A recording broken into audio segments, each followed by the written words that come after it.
16 of my German tutorial. Today we are going to learn top 9 languages in German, so let's get started. First word is English, meaning English. Second word is Chinese, meaning Chinese. Third word is Französisch, meaning French.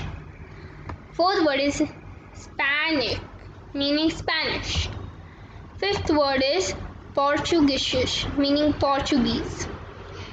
Sixth word is Deutsch. Of course you know that's German. Seventh word is Japanese, meaning Japanese. Eighth word is Russisch, meaning Russian language.